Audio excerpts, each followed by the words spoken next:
안녕하세요. 포인트 성형외과 박남석 원장입니다. 여러분의 좋아요, 구독, 알람 설정을 꼭 부탁드리겠습니다.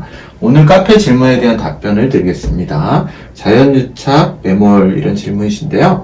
둘이 똑같은, 그러니까 자연유착과 매몰이 똑같은 매몰인 건 아는데 요즘에는 이 요즘이라는 말을 환자분들이 많이 쓰신데요. 그 요즘이 언제인지는 사실 모르겠습니다. 쌍꺼풀 수술이 일본에서 처음 이루어진 걸로 알고 있는데요. 1800년대 말에 이루어진 걸로 저는 알고 있는데요. 정확하게 기억이 나지 않습니다. 그런데 거의 100년이 넘은 수술이고요. 사실 큰 변화는 없었습니다. 다양한 이제 변법들이 나오게 됐는데요. 매몰이 요즘에는 잘 풀리지 않게 개선된 게 자연유착이라는 이야기를 들었는데 뭐가 달라진 건가요? 예전 방식과 어떻게 달라진 건지 궁금합니다. 이거는 상업적인 이야기일 뿐입니다. 자연유착 이런 건 교과서에 없는 이야기입니다. 자연유착이란 건요, 이 언어 자체는 자연적으로 유착이 된다는 소리인데요. 절개법의 경우도 자연적으로 유착이 됩니다. 그냥 명칭일 뿐입니다. 모든 수술을 하고 나면 흉부위는 자연유착이 일어납니다. 그런데 이제 자연유착 굉장히 좀 심오해 보이고 있어 보이는 이야기죠. 그래서 이제 이런 말을 쓰는 것 같습니다. 상업적인 이야기입니다. 교과서적으로 설명되지 않은 방법입니다. 대개의 경우에 자연유착이라고 이야기하는 건 매몰법입니다.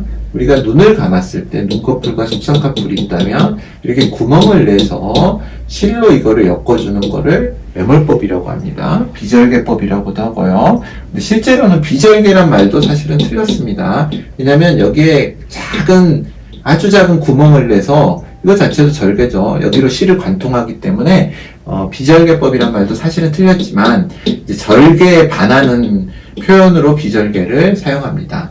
아주 작은 절개라고 최소절개라고 말을 해야 되겠죠. 최소절개라고 표현하는 선생님도 있는 것 같습니다. 매몰이라는 말은요, 어는 실을 매몰시킨다는 의미입니다. 쌍꺼풀 자체는 실로 만들기 때문에 실을 매몰시켜서 만드는 수술이 쌍꺼풀 수술입니다. 절개법은요, 절개에서 실을 매몰시키는 방법입니다. 여기서 매몰을 따온 게 매몰법이고요. 절개법은 절개에서 실을 매몰시키는 것. 사실 영어 표현으로는요, 이걸 논인시전이라고 합니다. 절개를 넣지 않는 방법, 이걸 인시전, 절개법이라고 합니다. 그래서 매몰은 이제 한국에서 많이 쓰는 말이고요. 영어로는 명확하게 구분이 잘 되죠. 그래서 이제 자연유착의 방법이라는 게 논란이 많은데요. 우리가 한국에서 어떤 가정을 가도 김치를 만드는 방법이 다 다릅니다. 김치찌개를 끓이는 방법도 다르고요. 스페인에 가면은 깜파스를 만드는 방법이 스페인 가정수만큼 있다고 하듯이 모든 게 여러 가지 다양한 방법이 있는데요. 마찬가지로 매몰법도 성형외과 선생님마다 스승한테 배웠어도 제자가 조금씩 다르게 하고요. 또 같은 동기여도 동문이어도 조금씩 다릅니다. 매몰법이. 그래서 이 자연유착이 뭐가 달라진 거야 라고 말하면 설명할 길이 없습니다. 대부분의 의사들은 우리가 쌍꺼풀 수술이라는 건 풀릴 확률을 가지고 하는 수술입니다. 이 확률이 없다고 말하는 의사, 내 쌍꺼풀 안 풀려, 평생 안 풀려, 그럼 난 거짓말장이라고 생각합니다. 어떻게든 풀릴 수가 있습니다. 어떤 이유로든. 그렇지만 이제 풀리면은 의사도 괴롭고 환자도 괴롭고 수술을 해야 되기 때문에 수술이 안 풀리는 방식으로 발전을 한 건 사실입니다.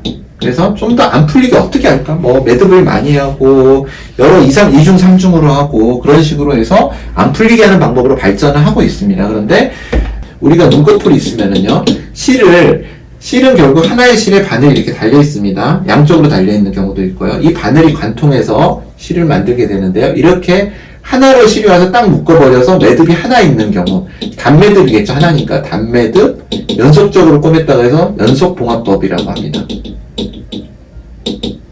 보통의 2중 매몰, 3중 매몰을 이야기할 때는요, 이 단매듭 연속봉합법을 2번, 3번 했다는 의미인 경우가 많습니다.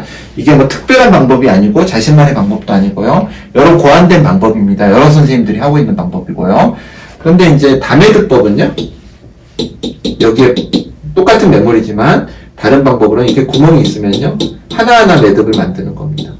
또 어떤 선생님이 이렇게 나와서 이렇게 해가지고요, 여기를 이런 식으로 약간 이 단매듭과 다매듭을 섞은 것처럼 하시는 선생님도 있습니다. 저 역시 여러 환자분의 상태에 따라서 혹은 피부가 두껍고 지방이 많고 풀릴 확률이 높은 사람의 경우에는 더 견고한 방법으로 가고요.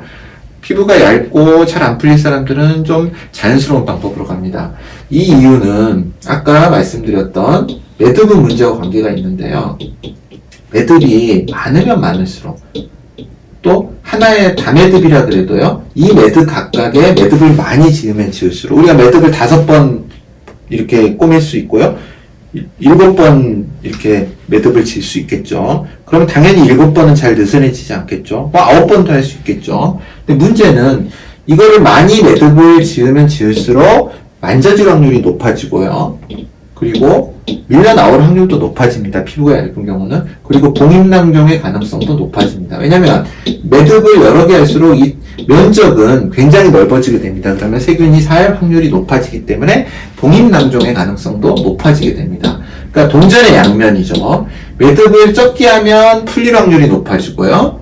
대신에 이런 봉입낭종이나 만져지거나 밖으로 보이는 눈을 감았을 때 그런 현상은 떨어지게 됩니다. 매듭을 많이 하면 풀릴 확률은 낮아지지만 이런 보일 가능성은 높아지게 되고 봉입낭종의 가능성도 높아집니다. 그래서 의사가 환자분의 눈꺼풀의 상태에 따라서 매듭을 얼마나 할지 많은 고민을 하고 수술을 하게 됩니다. 매몰법이라고 해서 단순하게 실을 묶어주고 미장원에서 뭐 파마하듯이 이렇게 기계적으로 나오는 게 아닙니다. 여러 고민을 하고 환자분의 눈꺼풀의 상태에 따라서 수술을 해야 됩니다. 그래서 이제 뭐가 달라진 거에 대한 대답은 제 말을 이렇게 설명한 걸 들으시면 사실 이해하실 수 있을 겁니다. 달라졌다고 말하는 것 자체가 조금 우스운 이야기고요. 여러 가지 의사들이 환자분의 쌍꺼풀을 더 견고하게 하면서도 문제가 생길 확률을 낮추기 위해서 여러 가지 고민을 하고 여러 가지 다양한 변법들, 변형된 방법들을 만들어내서 시대가 갈 때마다 어제와 오늘도 다르고요. 또 작년과 올해도 다르고요. 이런 식으로 계속 발전을 하고 있습니다. 절개법도 마찬가지고요. 그래서 예전 방식과는 항상 다릅니다. 성형외과 수술은요. 좀 더 피드백을 거치면서 좋아지는 방향으로 개선을 해 나가고 있습니다. 감사합니다. 포인트 성형외과 박남석 원장이었습니다. 여러분의 좋아요와 구독이 저에게 큰 힘이 됩니다. 좋아요를 꾹 눌러주세요. 감사합니다.